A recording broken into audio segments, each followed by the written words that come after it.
My husband cheated with my son's girlfriend. My husband cheated with my son's girlfriend, so I have to tell this story because it's almost crazy to even believe. My husband 43 and I have been together for 20 years now but only married for 6 years. We had hit a terrible time in our relationship 2 months into our marriage when he was arrested for drug use. I was unaware he was using. I had went to work thinking he had the flu and come to find out it was actually drug withdrawal. He was arrested and sentenced to drug rehabilitation. He relapsed several times during his course of outpatient treatment and eventually forced to serve a sort of in-house jail rehabilitation. During all of this, my son 25M was dating his 26F girlfriend. They had been together for 7 years at the time the cheating occurred. My son and the girlfriend were living at my parents' house about a mile away while she went to college. My son paid. The entire time my son and her dated, I kept thinking at some point she is going to leave him. I just kind of felt like she wasn't all that into him. He was paying for her college because he felt like this was an investment into their future together. She graduated college with her associate's degree, and I felt at any time the bomb was going to drop that she was leaving him. At this point, my husband and I been going through a rough time.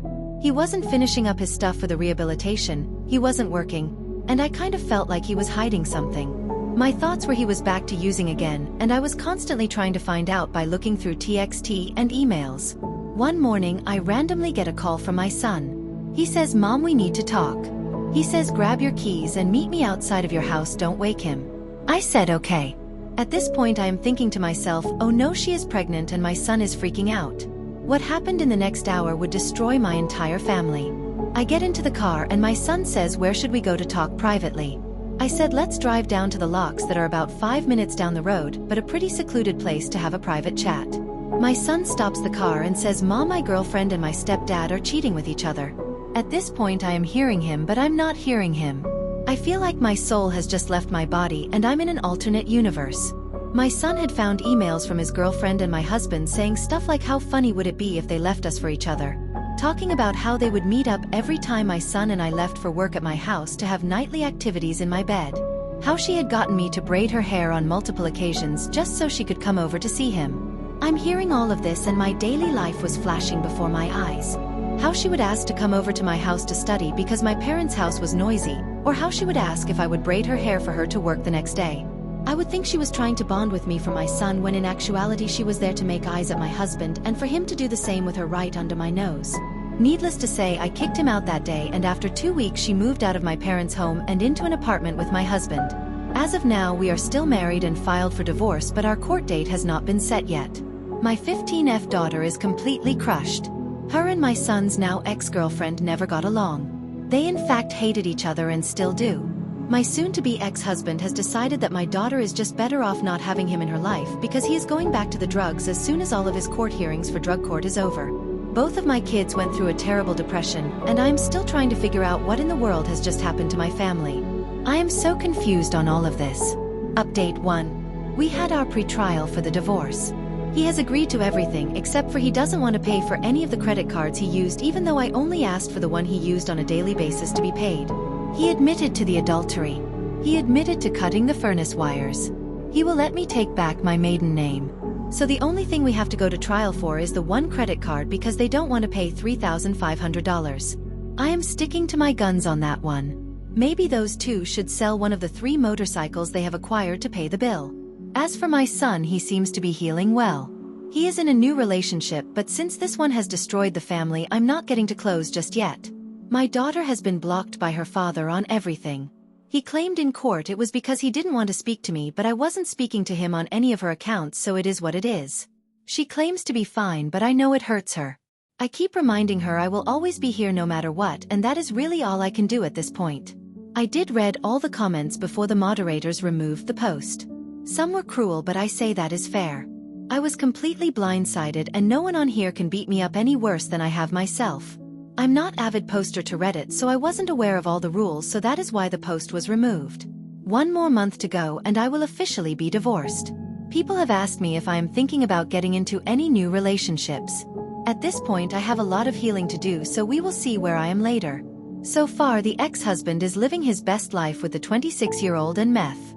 She seems to join her newfound lifestyle of living under the radar while being a health department worker and an addict.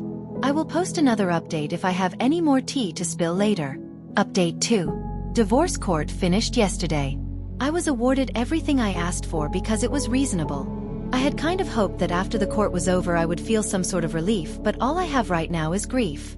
I thought the faster this gets done and over with the better I would feel. I don't feel any better at all. My support system has been great. My parents have taken my daughter for the week while I grieve so she doesn't have to see it. The daughter is in the anger stage. She is angry at everyone. She is mad at him for all of it and mad at me that I am struggling from it. Financially, I'm great. Mentally, I'm not. I feel like I have been the passenger on a ride I didn't want to take, but I couldn't get out of the vehicle and just had to watch as it crashed and burned. Everyone keeps saying it will get better from here, but for some reason afterwards it just felt worse. Someone said I was the winner in all this, but right now I don't feel like a winner at all. Guess time will tell. Thank you to everyone that commented with words of encouragement. I am grateful I was able to just get all this out of my head and just say whatever I wanted to in the moment. Now it's time for our second story. I, 32M, have been married to my wife, 30F, for 5 years. And it feels like in the last year she's become a complete stranger. We were both established when we met, and at first it felt like we shared the same values. I went to a trade school and learned a very technical job. I worked shit entry-level jobs before I proved myself and built a reputation in coding, to the point where my references trumped my education. My wife has a graduate degree and works in a management position. This created a bit of what I thought was friendly tension at the time. Early on, I bitched about middle management. I saw them as roadblocks between me and finishing tasks. My wife saw middle management as necessary for directing personnel and resources. Personally, I was stuck with a bad string of middle managers that thought code developers were modular and replaceable. They set unreasonable deadlines, promised features to clients, and created scope creep. Every time I told her about the next boneheaded thing my manager instituted, she always took his side. Note, she never met him. He sees things you don't, she says. After about a year of dating, I learned to stop telling her about my day at work if it doesn't involve days off or raises. I always felt like she resented the fact I didn't go back to school for a 4-year of graduate degree. She pushed about it early on before marriage, but when I broke down the loans and debt, she dropped it. She was relatively debt-free when we married, as was I. As I said, we were pretty close in earning power as well. About 2 years ago, I started working for a company that had an owner that talked to me directly. He saw value in me and my potential. I now make 50% more than my wife, and my manager is a guy that works well with me. While not a technical lead, he embodies what a Scrum Master should be. I would say he knows how to stay out of my way, but that makes it sound adversarial. He's a great supervisor. The first 4 years of marriage went great, overall. I didn't complain about manager's form work, and she didn't push me to dump thousands into a piece of paper and debt. We had fun, went on date nights several times a month, shared hobbies, cooked together, read books together, and watched movies together. When the first lockdown hit, we both worked from home. Our house is really nice, with 3 spare bedrooms for if we eventually had kids. One was already converted into an office for me, and when lockdown started, we converted the second one into an office for her. We both telecommuted, but we both had very different philosophies about it. I would get up, make breakfast, shower, shave, dress in a suit, then walk into my home office. I hate suits and ties, by the way, but it does put me in the mental state of, okay, this is work time. My wife, however, rolls out of bed, eats breakfast, brushes her teeth, puts on a t-shirt and sweatpants, and goes into her office with the iPad to play Candy Crush between emails. I guess I see it as work from home, and she sees it as work from home. I digress. It's the weirdest thing how proximity can create distance. She has several meetings a day, and I can tell because she keeps her door wide open and I can hear them. I have 1 meeting a day, a scrum, and it's short. I close my door for mine. 5 months ago, she said she felt insulted that I close my door for the daily scrum. I explained that it's for peace and to keep my mind focused on work. She said she felt like I was hiding something. I tried to keep up our hobbies together, but she brushed it off as, we see each other all day as is. I should have pressed, but I didn't. I treated the lockdown as temporary, and maybe I shouldn't have.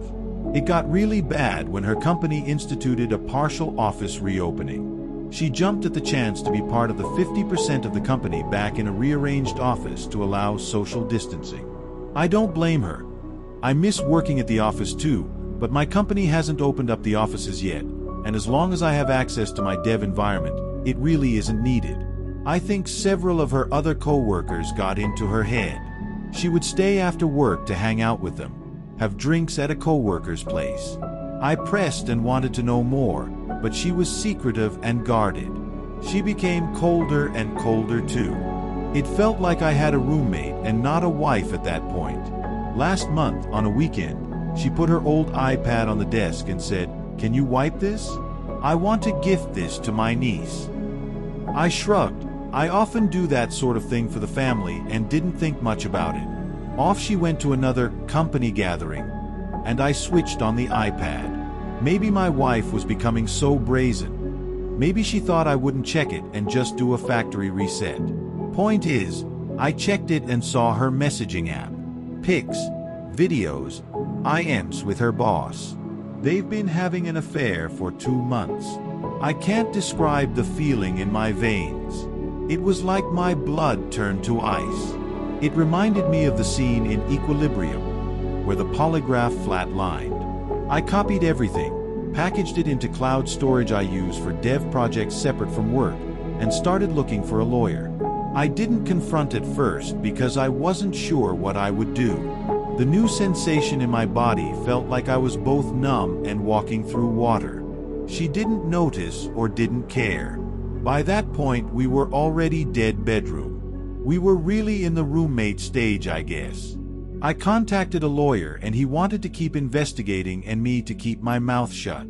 He suggested I get a private investigator and suggested a good one. For the last 4 weeks we were gathering evidence and he was preparing the filing for divorce. "Be patient," he kept telling me, and my ice-filled veins and her indifference made it easy at first.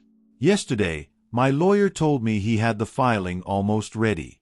Our state is at fault, and the PI got photos, video, plus the texts. It was pretty much a slam dunk. Then, last night, I don't know what happened to me, but the ice turned to fire. She came home, late of course, and I don't even remember what she said to me, but I went off. I said I hoped it was worth fucking her boss. She turned mean, nasty, vindictive. She said I wasn't there for her emotionally. I was just lounging all day at home, even if I was earning the lion's share at home. I wasn't intellectually stimulating, even though I work a highly technical job. I told her I had a lawyer and she laughed. She said my bluff was pathetic. There was no way I was leaving her. That even if I divorced her, she would get half my paycheck. If I stayed with her, at least I would get to occasionally have sex, so I shouldn't mess this up. She was a different person. I said to her, "That's not a marriage," she laughed again. "Honey, this is the 21st century. A woman can have her cake and eat it too." She laughed again and she went to bed. I emailed my boss and said I needed a week off to handle a family issue. He of course granted it. I slept on the couch in my office. This morning she left as I was getting dressed and only said, "Don't wait up." I went to my lawyer's office and he said he had the papers ready. He had a process server with him and asked how I wanted the papers served. I told him. My lawyer, bless him, laughed and said, "You better not. I've had so many people want to do a cutesy or revenge serving and I always talk them out of it. Judges don't have a sense of humor." He told me how this could cost me alimony or assets. I didn't care. Her words burned me. I wanted her burned back. The lawyer did his best to keep telling me not to, but he relented when he saw how serious I was about this. The process server, he heard my idea. He laughed as well and said, "You're my hero." I had to special order something with a rush cost. Sent the process server to pick it up and deliver that with the papers to my wife's work. Process server told me what happened when he was done. He said he had to. He said he showed up at her office with a large box and papers. He found my wife talking and laughing with a group of co-workers and friends and asked her name. She confirmed and asked what it was about. He put the box on a nearby desk and opened it. It was a cake, one that you could get a custom image printed on in frosting. I didn't even know that was a thing until this morning. The image was an image of my wife and her boss in an embrace. Clothed, but obvious what they were doing, with the words, "Here's your cake. Eat it," piped in icing above the image. Process server put the papers next to the cake box on the table. "You've been served." He said what happened next was a loud screech from her. At least 8 people in the office saw the cake. My wife freaked and swatted the large cake box off the table, where it fell on the carpet, but with the image still visible. Several of her co-workers started berating her, and she started crying and screaming. The process server took a hasty retreat. My phone blew up and I just kept sending her to voicemail. I don't bother reading her texts. She hasn't come home, but her mother texted me saying she is going to stay over there for now. The euphoric rush of the cake felt great, but as the hours pass, I am considering my lawyer's words now. Did I fuck this up?